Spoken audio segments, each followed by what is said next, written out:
প্ৰথম যোখন পত্ৰখনক নতুন নিয়মৰ পবিত্ৰ স্থান বুলি কিয় কোৱা হয়?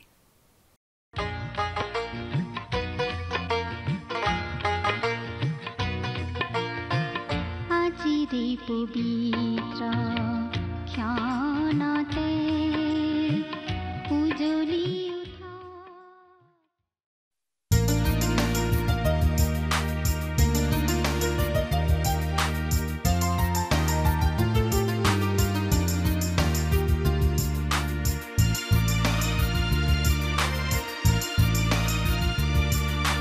যিছু ভাল পোৱা মোৰ বাবে প্ৰাণ দিলা যিছু ভাল পোৱা মোৰ বাবে প্ৰাণ দিলা ক্ৰুচতে তেজ বোৱা ক্ৰুচতে তেজ বোৱা পাপ মোৰ ধুই নিলা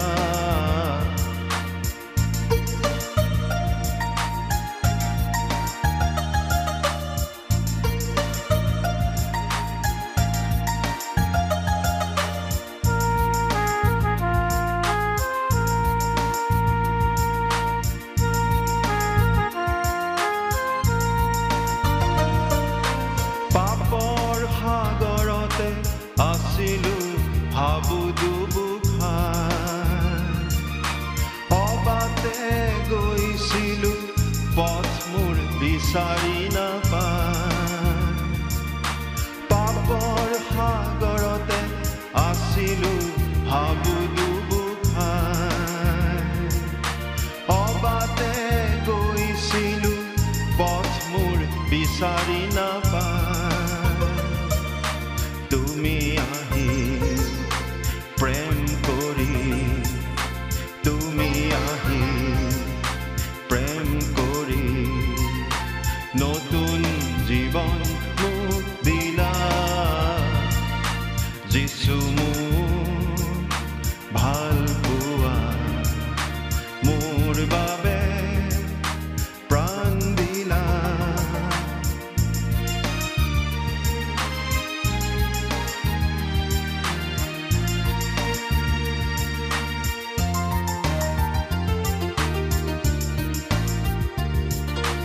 জীৱনৰ ভাৰ মোৰ আছিলে পৰ্বত সমান তোমাৰ আশ্ৰয়তে পালোহি মই বিশ্ৰাম জীৱনৰ ভাৰ মোৰ আছিলে পৰ্বত সমান তোমাৰ আশ্ৰয়তে পালোহি মই এন্ধাৰো আঁতৰি গ'ল এন্ধাৰো আঁতৰি গ'ল সত্যৰ পোহৰ মোক দিলা যিছু ভাল পোৱা মোৰ বাবে প্ৰাণ দিলা যিছু নমস্কাৰ আমাৰ ভক্তিবচন অনুষ্ঠানলৈ আপোনাক স্বাগতম জনাইছো খ্ৰীষ্টীয় বিশ্বাসী লোকসকলৰ বাবে বিশেষভাৱে প্ৰস্তুত কৰা এই ভক্তিবচন অনুষ্ঠানটো হৈছে বাইবেল অধ্যয়নৰ ধাৰাবাহিক অসমীয়া অনুষ্ঠান বাইবেলৰ গোটেই ৬৬খন পুস্তকৰে আমি ইয়াত অধ্যয়ন কৰিম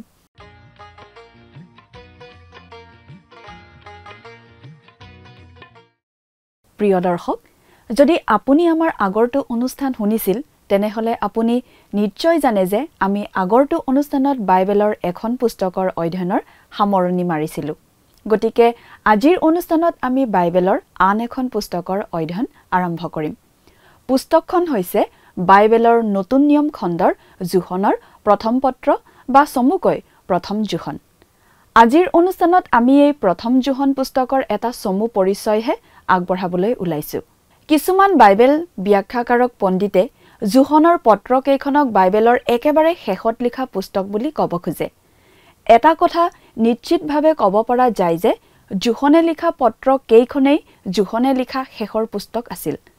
জোহনে লিখা পত্ৰ কেইখনক 3খন চিঠি বুলি কোৱা হয়। যদিও মন কৰিবলগীয়া কথা যে জোহনে লিখা প্ৰথম পত্ৰখন চিঠিৰ নিচিনা নহয় বা এইখনৰ গঠন বা শৈলী চিঠিৰ নিচিনা নহয়। এই পত্ৰখনৰ আৰম্ভণিতে কোনো অভিবাদন নাই আৰু পত্ৰখনৰ সামৰণিতো কোনো অভিবাদন নাই। ক'বলৈ গ'লে ইয়াৰ শৈলী এটা শাস্ত্ৰীয় বাৰ্তাৰ নিচিনাহে বুলি আমি ক'ব পাৰোঁ। ইয়াত এজন নিষ্ঠাৱান পালকৰ পৰা অহা শাস্ত্ৰীয় বাৰ্তাৰ সকলোবোৰ চিন আছে, যিজন পালকৰ খ্ৰীষ্টীয় বিশ্বাসীসকলৰ এটা নিৰ্দিষ্ট গোটৰ প্ৰতি প্ৰেম আৰু চিন্তা আছিল বুলি বুজি পোৱা যায়। পাচনি জোহনে পাচনি পৌলে প্ৰতিষ্ঠা কৰা ইফিছৰ মণ্ডলীৰ পালক হিচাপে পৰিচৰ্যা কৰিছিল। বহু বছৰ ধৰি মণ্ডলীৰ এনে বিশ্বাস আছিল যে জোহনে প্ৰথমে তেওঁৰ শুভবাৰ্তাখন, দ্বিতীয়তে তেওঁৰ পত্ৰকেইখন আৰু শেষত তেওঁৰ মৃত্যুৰ ঠিক আগতে প্ৰকাশিত বাক্য পুস্তকখন লিখিছিল। কিন্তু শেহতীয়া বছৰবোৰত কিছুমান পণ্ডিত এই সিদ্ধান্তলৈ আহিছে যে জোহনে তেওঁৰ পত্ৰবোৰহে একেবাৰে শেষত লিখিছিল। গতিকে তেওঁ পাটমদ্বীপত বন্দী হৈ থকাৰ পাছতহে প্ৰথমখন পত্ৰ লিখিছিল। যদি সেয়ে হয় তেনেহ'লে প্ৰায় 100 চনমানত এই প্ৰথম জোহন পত্ৰখন লিখা হৈছিল। পাচনি জোহনৰ মৃত্যু ইফিছতহে হৈছিল আৰু তাতেই তেওঁক কবৰস্থ কৰা হৈছিল। 5ম শতিকাত জাষ্টিনিয়ানে জোহনৰ কবৰৰ ওপৰত চেণ্ট জন বেচিলিকা নিৰ্মাণ কৰিছিল। জোহনৰ প্ৰথম পত্ৰখন বুজিবলৈ হ'লে আমি 2য় শতিকাৰ আৰম্ভণিৰ ইফিছ চহৰখনৰ পৰিৱেশ আৰু অৱস্থাৰ বিষয়ে কিছু জানিব লাগিব। ক'বলৈ গ'লে সেই সময়ৰ ইফিছ চহৰখন আজিৰ আমাৰ নিজৰ চহৰখনৰ নিচিনাই আছিল বুলি ক'ব পাৰি। সেই কথাটো মনত ৰাখিলে আমি এই পত্ৰখন বুজি পোৱাত সহজ হয়। প্ৰিয় দৰ্শক, কথাবোৰ অধিক বহলাই চাবলৈ আহকচোন এতিয়া আমি মূল আলোচনাটোৰ মাজলৈ আগবাঢ়ি যাওঁ। প্ৰিয় শ্ৰোতা, আপুনি বাৰু আমাৰ আগৰ অনুষ্ঠানটো শুনিছিলনে? যদি শুনিছিল তেনেহ'লে আপোনাৰ নিশ্চয় মনত আছে যে আমি যোৱা অনুষ্ঠানত বাইবেলৰ এখন পুস্তকৰ অধ্যয়নৰ সামৰণি মাৰিছিলোঁ। গতিকে আজিৰ অনুষ্ঠানত আমি আন এখন পুস্তক আলোচনাৰ বাবে ল'ব খুজিছোঁ। পুস্তকখন কি সেই বিষয়ে আপুনি হয়তো অলপ অনুমানো কৰিছে। পুস্তকখন হৈছে জোহনৰ প্ৰথম পত্ৰ। এইখন বাইবেলৰ নতুন নিয়ম খণ্ডৰ এখন পুস্তক। নতুন নিয়ম খণ্ডত 2 পিতৰ পুস্তকখনৰ পাছতেই আছে জোহনৰ প্ৰথম পত্ৰ নামৰ এই পুস্তকখন। আমি পুস্তকখন চমুকৈ প্ৰথম জোহন বুলিয়েই ক'ম। বহুতো বাইবেল ব্যাখ্যাকাৰে জোহনে লিখা পত্ৰকেইখনক বাইবেলৰ সকলোতকৈ শেষৰ পুস্তক বুলি ক'ব খোজে। একেবাৰে শেষৰ পিনে লিখা পুস্তক বুলি তেওঁলোকে কয়। জোহনে মুঠতে 3খন পত্ৰ লিখিছিল আৰু এই পত্ৰ 3খন তেওঁ লিখা শেষ পুস্তক আছিল। তেওঁ 3খন পত্ৰ লিখিছিল, কিন্তু এই প্ৰথম পত্ৰখন আচলতে এখন চিঠিৰ নিচিনা ঠাচত লিখা হোৱা নাছিল। ইয়াৰ আৰম্ভণিতে কোনো অভিবাদন নাই আৰু একেবাৰে সামৰণিতো কোনো শুভেচ্ছামূলক বাণী বা বক্তব্য নাই। ইয়াৰ কথাখিনি এটা বক্তৃতাৰ নিচিনাহে। এই পুস্তকখন এজন নিষ্ঠাৱান পালকে এটা বিশেষ খ্ৰীষ্টীয় বিশ্বাসী দলৰ প্ৰতি মৰম আৰু বিশেষ চিন্তাৰ ভাৱেৰে লিখা এটা বাণীৰ নিচিনাহে। জোহনে ইফিছত থকা মণ্ডলীত পালকৰ কাম কৰিছিল আৰু এই ইফিছ মণ্ডলীটো স্থাপন কৰিছিল পাচনি পৌলে। খ্ৰীষ্টীয় মণ্ডলীয়ে এই কথাটো বিশ্বাস কৰি আহিছে যে জোহনে প্ৰথমতে জোহনে লিখা শুভবাৰ্তাখন লিখিছিল, তাৰ পাছত তেওঁ পত্ৰ 3খন লিখিছিল আৰু তেওঁৰ মৃত্যুৰ আগে আগে তেওঁ প্ৰকাশিত বাক্য নামৰ পুস্তকখন লিখিছিল। কিন্তু কিছুদিন আগৰ পৰা কিছুমান পণ্ডিতে এই কথা মানিবলৈ লৈছে যে জোহনে আচলতে পত্ৰকেইখনহে শেষত লিখিছিল। গতিকে তেওঁ প্ৰথম পত্ৰখন লিখিছিল পাটমদ্বীপত বন্দী হৈ থকাৰ পাছত। গতিকে আনুমানিক 100 চনমানত তেওঁ এই পত্ৰখন লিখিছিল। তেওঁৰ মৃত্যু হৈছিল ইফিছত আৰু তাতেই তেওঁক কবৰ দিয়া হৈছিল। জোহনৰ কবৰতেই 5ম শতিকাত জাষ্টিনিয়নে বেচিলিকা অফ চেণ্ট জন নিৰ্মাণ কৰিছিল। জোহনৰ প্ৰথম পত্ৰখন বুজি পাবলৈ হ'লে 2য় শতিকাৰ আৰম্ভণিতে ইফিছ নগৰখন কেনেকুৱা আছিল সেই বিষয়ে অলপ জানিলে ভাল। ই আমাৰ নিজৰ চহৰখনৰ নিচিনাই আছিল। ইফিছ তথা ৰোমিয়া সাম্ৰাজ্যখনত 4টা বিশেষ মন কৰিবলগীয়া কথা আছিল। প্ৰথমতে খ্ৰীষ্টীয় বিশ্বাসৰ বিষয়ে মানুহবোৰে সহজে জানিবৰ সুবিধা আছিল। খ্ৰীষ্টীয় বিশ্বাসীসকলৰ বেছিভাগেই আছিল প্ৰথম খ্ৰীষ্টীয় বিশ্বাসীবিলাকৰ সন্তান, নাতিপুতি ইত্যাদি। খ্ৰীষ্টীয় বিশ্বাসৰ নতুনত্বৰ যি চমক আৰু উজ্জ্বলতা আছিল, সেই উজ্জ্বলতা অলপ ম্লান পৰিছিল, নতুনত্ব নোহোৱা হৈ পৰিছিল। প্ৰথম দিনবোৰৰ যি উত্তেজনা আৰু গৌৰৱ, সেয়া কমি গৈছিল।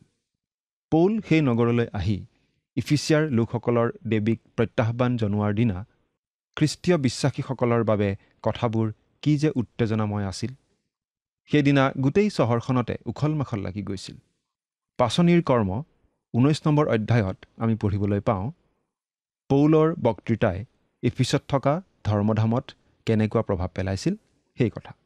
আৰু 2 বছৰ ধৰি তেওঁ দৈনিক তুৰান্ন নামৰ পঢ়াশালীত যি বক্তৃতা দিছিল তাৰ প্ৰভাৱৰ কথা। সেই সময়ত খ্ৰীষ্টৰ প্ৰতি তেওঁলোকৰ অন্তৰত কি যে প্ৰবল প্ৰেম আৰু হাবিয়াস আছিল। কিন্তু বহু বছৰ পাছত যেতিয়া প্ৰভু যীশুৱে জোহনৰ যোগেদি ইফিচিয়াত থকা খ্ৰীষ্টীয় বিশ্বাসীসকললৈ এখন পত্ৰ পঠিয়াইছিল, সেই সময়ত জোহন পাত্মদ্বীপত নিৰ্বাসিত অৱস্থাত আছিল। সেই চিঠিত কিন্তু প্ৰভু যীশুৱে কৈছিল, তথাপি তোমাৰ বিৰুদ্ধে মোৰ কথা আছে যে তুমি তোমাৰ প্ৰথম প্ৰেম এৰিলা। প্ৰকাশিত বাক্য 2 অধ্যায় 4 নম্বৰ পদ। যীশুৱে বহুদিন আগতেই এনেদৰে সাৱধান কৰি দিছিল। আৰু অধৰ্ম অধিক হোৱাত অনেকৰ প্ৰেম চেঁচা হৈ যাব। মুঠি 24 অধ্যায় 12 পদ। খ্ৰীষ্টৰ প্ৰতি ইফিচিয়া লোকসকলৰ ভক্তি আৰু নিষ্ঠাৰ ভাৱ অলপ কম হৈ গৈছিল। দ্বিতীয়তে, খ্ৰীষ্টীয় বিশ্বাসৰ যি উচ্চ মানদণ্ড, সেই উচ্চ মানদণ্ডই খ্ৰীষ্টীয় বিশ্বাসীসকলক আন লোকতকৈ বেলেগ হোৱাটো বিচাৰে। কিন্তু প্ৰথম খ্ৰীষ্টীয় বিশ্বাসীসকলৰ সন্তান বা নাতিয়েকসকল আন মানুহতকৈ বেলেগ হ'ব নিবিচাৰিছিল। খ্ৰীষ্টীয় বিশ্বাসীসকলক সাধু বোলা হৈছিল, গ্ৰীক ভাষাত হেগিয়ছ। আৰু এই শব্দটোৰ মূল অৰ্থটো হৈছে ঈশ্বৰৰ কামৰ বাবে সম্পূৰ্ণ পৃথক কৰি ৰখা, অৰ্থাৎ যিজন সম্পূৰ্ণৰূপে ঈশ্বৰৰ। মন্দিৰত ব্যৱহাৰ কৰা পাত্ৰ বা আন আচবাববিলাকক পবিত্ৰ বোলা হৈছিল, কাৰণ সেইবোৰ একমাত্ৰ ঈশ্বৰৰ কামতেই ব্যৱহাৰ কৰা হয়। মন্দিৰটো আছিল হেগিয়ছ, পবিত্ৰ। বিশ্ৰামবাৰ আছিল হেগিয়ছ। আৰু এতিয়া খ্ৰীষ্টীয় বিশ্বাসীসকলক হেগিয়ছ হ'বলৈ কোৱা হৈছে, অৰ্থাৎ আনতকৈ বেলেগ, ঈশ্বৰৰ কাৰ্যৰ বাবে সম্পূৰ্ণৰূপে পৃথক কৰি ৰখা লোক। কিন্তু ইফিচিয়াৰ খ্ৰীষ্টীয় বিশ্বাসীসকল জগতৰ সৈতে আপোচ কৰি লাহে লাহে আত্মিক জীৱনত দুৰ্বল হৈ যাব ধৰিছিল। তেওঁলোক প্লাষ্টিক খ্ৰীষ্টিয়ান হ'ব ধৰিছিল। প্লাষ্টিকক যেনেকৈ যিকোনো সাঁচত দি গঢ় দিব পাৰি, তেওঁলোকো তেনেকুৱা হ'ব ধৰিছিল। তেওঁলোক বিভিন্ন সাঁচত গঢ় ল'ব ধৰিছিল। কিন্তু যীশুখ্ৰীষ্টৰ শিষ্য তেনেকুৱা হ'ব নালাগে। কাৰণ প্ৰভু যীশুৱে শিষ্যসকলক এই বুলি কৈছিল, তোমালোক জগতৰ হোৱা হ'লে জগতে আপোনলোকক ভাল পালেহেঁতেন, কিন্তু তোমালোক জগতৰ নোহোৱা। মই তোমালোকক জগতৰ মাজৰ পৰা মনোনীত কৰিলোঁ, এই কাৰণে জগতে তোমালোকক ঘৃণায়। জোহন 15 অধ্যায় 19 পদ। প্ৰভু যীশুৱে পিতৃ ঈশ্বৰৰ আগত শিষ্যসকলৰ বাবে কৰা বিশেষ প্ৰাৰ্থনাত এনেদৰে প্ৰাৰ্থনা কৰিছিল, মই তোমাৰ বাক্য তেওঁবিলাকক দিলোঁ, আৰু মই যেনেকৈ জগতৰ নহওঁ, তেওঁবিলাকো তেনেকৈ জগতৰ নোহোৱাত জগতে তেওঁবিলাকক ঘৃণালে। জোহন 17 অধ্যায় 14 পদ। কিন্তু সেই বিশেষ মানদণ্ডৰ পৰা খ্ৰীষ্টীয় বিশ্বাসীসকল আঁতৰি যাব ধৰিছিল। বাইবেলৰ মানদণ্ডৰ পৰা তেওঁলোক ফালৰি কাটি যাব ধৰিছিল। তৃতীয়তে, খ্ৰীষ্টীয় বিশ্বাসীসকলে এই জগতত যি তাৰণা, দুখ ক্লেশ আদি সহন কৰিব লাগে, সেই দুখ ক্লেশ বা তাৰণা আচলতে খ্ৰীষ্টীয় বিশ্বাসীসকলৰ শত্ৰু নহয়। ইফিচিয়া খ্ৰীষ্টীয় বিশ্বাসীসকলৰ বিপদ আচলতে বাহিৰৰ পৰা অহা তাৰণা নাছিল, কিন্তু ভিতৰৰ পৰা অহা প্ৰলোভনহে আছিল। এই বিষয়ে প্ৰভু যীশুৱে এনেদৰে সাৱধান কৰি দিছিল, কিয়নো ভাৰিকোৱা খ্ৰীষ্ট আৰু ভাৰিকোৱা ভাৱবাদীবোৰ ওলাই এনে মহৎ চিন আৰু অদ্ভুত লক্ষণ দেখুৱাব যে সাধ্য হ'লে মনোনীত লোকবিলাককো ভুলাব। মঠি 24 অধ্যায় 24 পদ। পাচনি পৌলে ইফিছত থকা বৃদ্ধ লোকসকলক এনেদৰে কৈছিল, মই যোৱাৰ পাছত দুৰ্জন ৰাং কুকুৰবোৰে তোমালোকৰ মাজত সোমাই জাকলৈ নিৰ্দয় আচৰণ কৰিব, আৰু তোমালোকৰ মাজৰ পৰাও কোনো কোনো মানুহ ওলাই সিহঁতৰ পাছে পাছে শিষ্যবিলাকক আকৰ্ষণ কৰি নিবলৈ বিপৰীত কথা ক'ব। ইয়াক মই জানো। পাচনিৰ কৰ্ম 20 অধ্যায় 29 আৰু 30 পদ। খ্ৰীষ্টীয় বিশ্বাস ধ্বংস হৈ যোৱাৰ ভয় নাছিল, কিন্তু এই বিশ্বাস সলনি হৈ যোৱাৰহে আশংকা আছিল। এই বিশ্বাস উন্নত কৰাৰ প্ৰচেষ্টা চলিছিল। এই বিশ্বাস জগতৰ লোকবিলাকৰ বাবে গ্ৰহণযোগ্য কৰি তোলাৰ প্ৰচেষ্টা চলিছিল। জগতত চলি থকা জনপ্ৰিয় দৰ্শন আৰু মতবাদ আদিৰ সৈতে এই বিশ্বাস মিলাবলৈ চেষ্টা কৰা হৈছিল। কিন্তু খ্ৰীষ্টীয় বিশ্বাস আমি প্ৰভু যীশুৰ পৰা যি ৰূপত পাইছোঁ তেনে ৰূপতেই থকা উচিত। আমি তাৰ লগত একো যোগ দিবৰ প্ৰয়োজন নাই, একো বিয়োগ কৰাৰো প্ৰয়োজন নাই। চতুৰ্থতে, গ্নষ্টিচিজিম নামৰ এটা মতবাদে খ্ৰীষ্টীয় বিশ্বাসক আক্ৰমণ কৰিব ধৰিছিল, আৰু এই মতবাদ আজিও খ্ৰীষ্টীয় বিশ্বাসৰ শত্ৰু। এই গ্নষ্টিচিজিম আছিল ৰোমিয়া সাম্ৰাজ্যৰ মূল ভেটি, মূল দৰ্শন। এই গ্নষ্টিচিজিমে বেলেগ বেলেগ ৰূপ লৈ আহিছে, কিন্তু এই মতবাদৰ এটা মূল বিষয় আজিও একেই আছে যে বস্তু বা জগতৰ বস্তু সদায় মন্দ, কেৱল আত্মাৰ সৈতে জড়িত বিষয়হে ভাল। এই গোটেই পাৰ্থিৱ জগতখনকেই বেয়া বুলি ভবা হৈছিল। গতিকে গ্নষ্টিচিজিমক আমি এনেদৰেও বুজাব পাৰোঁ যে এই মতবাদে শৰীৰক ঘীন কৰে। তেওঁলোকে বিশ্বাস কৰে যে শৰীৰত এটা আত্মা আছে, ঠিক লেতেৰা মাটিত এটা গুটি থকাৰ নিচিনাকৈ। আজিৰ আধুনিক চিন্তাধাৰায়ো এই একে কথা ক'ব খোজে যে সকলো লোকৰ মাজতে অলপ অলপ ভাল আছে, অলপ অলপ উত্তমতা আছে। গ্নষ্টিকসকলে তেওঁলোকৰ ভিতৰত থকা সেই বীজ বা আত্মাক উন্নত কৰিবলৈ চেষ্টা কৰে আৰু শৰীৰত থকা মন্দতাৰ পৰা আঁতৰ হ'বলৈ চেষ্টা কৰে। আৰু এনেধৰণৰ কাম কৰিবলৈ দুটা চৰম পন্থা মানুহবোৰে অৱলম্বন কৰিছিল। এদলক কোৱা হয় ষ্টইক আৰু আনদলক কোৱা হয় এপিকিউৰিয়ান বুলি। এই দুয়ো মতবাদৰ মানুহকেই পাচনি পৌলে লগ পাইছিল।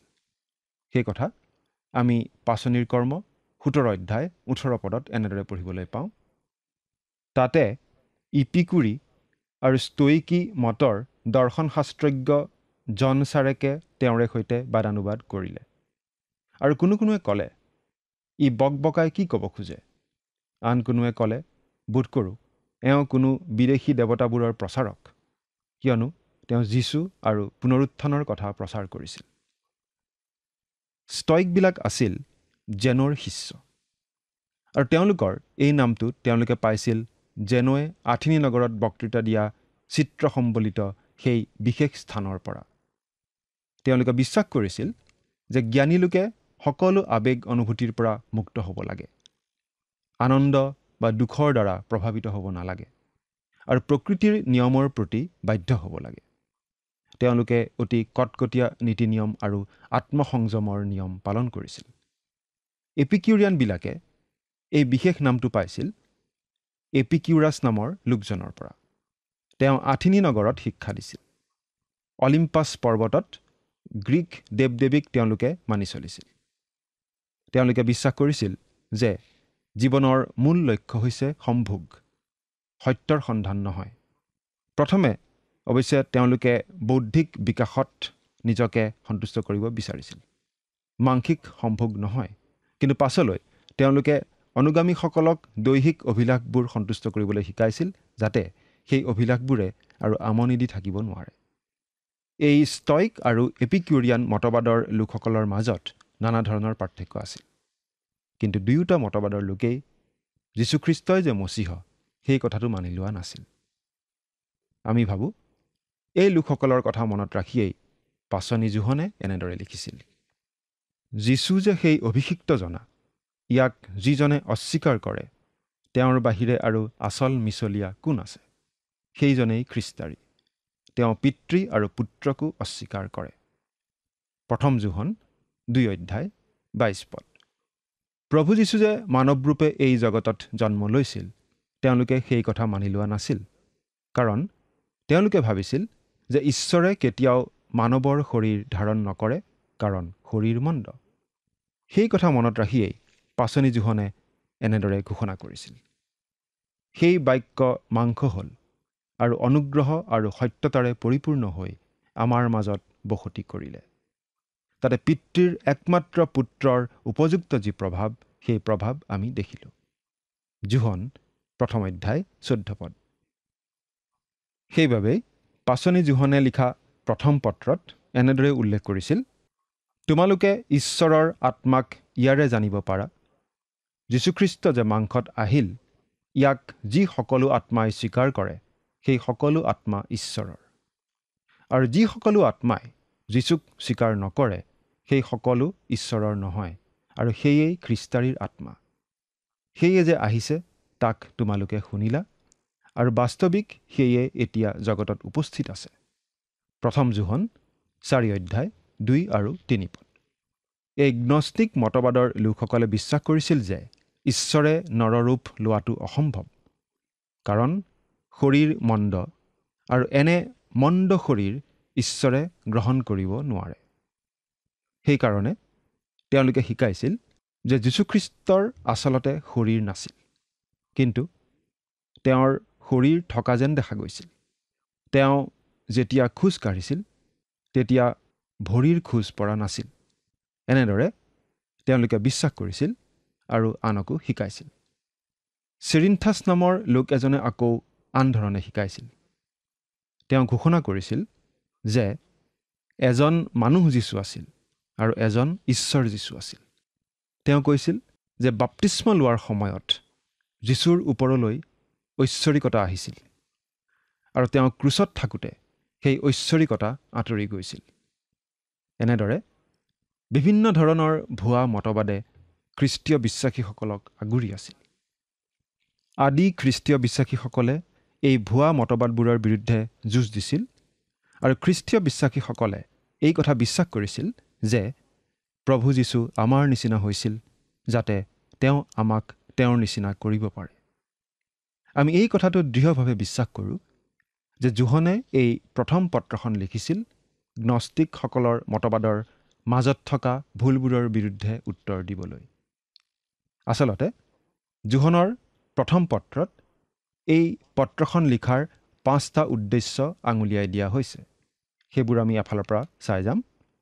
প্ৰথমতে জোহনৰ প্ৰথম পত্ৰ 1 অধ্যায় 3 নম্বৰ পদটো পঢ়ি দিছোঁ। যি আমি দেখিলোঁ আৰু শুনিলোঁ তাৰেই সংবাদ আমাৰে সৈতে তোমালোকৰো সহভাগিতা হ'বলৈ তোমালোককো দিছোঁ, আৰু আমাৰ যি সহভাগিতা সেয়ে পিতৃৰ আৰু তেওঁৰ পুত্ৰ যীশুখ্ৰীষ্টৰ সৈতে সহভাগিতা, যাতে তোমালোকৰ সৈতে আমাৰ আৰু ঈশ্বৰৰ সহভাগিতা থাকে। দ্বিতীয়তে, আৰু আমাৰ আনন্দ যেন সম্পূৰ্ণ হয়, তাৰ কাৰণে আমি এইবোৰ কথা লিখিছোঁ। জোহনৰ প্ৰথম পত্ৰ 1 অধ্যায় 4 নম্বৰ পদ, যাতে তোমালোকৰ আনন্দ সম্পূৰ্ণ হয়। হে মোৰ বোপাহঁত, তোমালোকে যেন পাপ নকৰা, এই আশয়েৰে মই তোমালোকলৈ এইবোৰ কথা লিখিছোঁ। আৰু কোনোৱে যদিও পাপ কৰে, তথাপি পিতৃৰ আগত আমাৰ সহায়কৰ্তা ধাৰ্মিক যীশুখ্ৰীষ্ট আছে। জোহনৰ প্ৰথম পত্ৰ 2 অধ্যায় 1 পদ, যাতে তোমালোকে পাপ নকৰা। চতুৰ্থতে আমি জোহনৰ প্ৰথম পত্ৰৰ 5 নম্বৰ অধ্যায়ৰ 13 নম্বৰ পদটো পঢ়ি দিব হৈছোঁ। তাত আমি দেখিবলৈ পাওঁ যে জোহনে এই পত্ৰখন লিখাৰ চতুৰ্থটো উদ্দেশ্য আছিল এই, ঈশ্বৰৰ পুত্ৰৰ নামত বিশ্বাস কৰা যি তোমালোকৰ যে অনন্ত জীৱন আছে, তাক যেন জানা, এই কাৰণে তোমালোকলৈ মই এইবোৰ কথা লিখিলোঁ। তোমালোকৰ অনন্ত জীৱন আছে। আৰু পঞ্চম কাৰণটো আমি ইয়াতে দেখা পাওঁ, যাতে তোমালোকে প্ৰভু যীশুত বিশ্বাস কৰা। মুঠতে জোহনে পত্ৰখন লিখাৰ এই 5টা উদ্দেশ্য আছিল বুলি আমি তেওঁৰ পত্ৰৰ বিভিন্ন স্থানৰ পৰা চাই ক'ব পাৰোঁ। এই প্ৰথম জোহন পত্ৰখনক নতুন নিয়মৰ অতি পবিত্ৰ স্থান বুলি কোৱা হয়। এই পত্ৰখনে খ্ৰীষ্টীয় বিশ্বাসীজনক সীমা পাৰ কৰাই পিতৃ ঈশ্বৰৰ গৃহৰ সহভাগিতালৈ পাৰ কৰাই লৈ যায়। এই পত্ৰখন পৰিয়ালৰ পত্ৰ। পাচনি পৌল আৰু আন সকলোৱে লিখা পত্ৰবোৰ মণ্ডলীৰ পত্ৰ, মণ্ডলীৰ উদ্দেশ্যে লিখা পত্ৰ। কিন্তু এই প্ৰথম জোহন পত্ৰখন পৰিয়ালৰ পত্ৰ, আৰু সেইভাৱেই আমি পত্ৰখন চাব লাগে। খ্ৰীষ্টীয় মণ্ডলী হৈছে খ্ৰীষ্টীয় বিশ্বাসীসকলৰ সমষ্টি, আৰু সকলোবোৰ খ্ৰীষ্টীয় বিশ্বাসীকেই পিতৃ ঈশ্বৰে আশীৰ্বাদ কৰি ৰাখিছে। এই বিষয়ে আমি পঢ়িবলৈ পাওঁ ইফিচিয়া 1 অধ্যায় 4 পদত এনেদৰে, আমাক খ্ৰীষ্টত যেনেকৈ মনোনীত কৰিলে তেনেকৈ সকলো আত্মিক আশীৰ্বাদেৰে স্বৰ্গীয় ঠাইবোৰত খ্ৰীষ্টত আমাক আশীৰ্বাদো কৰিলে। এই বিশেষ স্থানটো আমি পাওঁ প্ৰভু যীশুখ্ৰীষ্টক বিশ্বাস কৰি আমাৰ ত্ৰাণকৰ্তা বুলি গ্ৰহণ কৰাৰ যোগেদি। খ্ৰীষ্টক বিশ্বাস কৰাৰ লগে লগে আমি ঈশ্বৰৰ পৰিয়ালৰ সদস্য হৈ পৰোঁ। পৰিয়ালত আমাৰ মাজত যি সম্বন্ধ থাকে, সেই সম্বন্ধ হয়তো কেতিয়াবা ছিন্ন হৈ থাকিব পাৰে, কিন্তু আমি আমাৰ পাপবোৰ স্বীকাৰ কৰিলে সেই সম্বন্ধ, সেই সহভাগিতা পুনৰ স্থাপিত হয়। কিন্তু আমি নিজ নিজ পাপবোৰ স্বীকাৰ কৰিলে বিশ্বাসী আৰু ধাৰ্মিক যি তেওঁ আমাৰ পাপবোৰ ক্ষমা কৰে আৰু সকলো অধৰ্মৰ পৰা আমাক সূচী কৰে। 1 জোহন 1 অধ্যায় 9 পদ। প্ৰিয় শ্ৰোতা, 1 জোহন পুস্তকখনৰ অধ্যয়ন কৰাৰ আগতে আমি নিজকে সুধি চোৱা উচিত, আমি বাৰু প্ৰভু যীশুক ত্ৰাণকৰ্তা বুলি গ্ৰহণ কৰি ঈশ্বৰৰ পৰিয়ালৰ সদস্য হৈছোনে? যদি হৈছোঁ, পিতৃ ঈশ্বৰৰ সৈতে আমি বাৰু মধুৰ সহভাগিতা বজাই ৰাখি চলিছোনে? ঈশ্বৰে আপোনাক আশীৰ্বাদ কৰক। আমেন।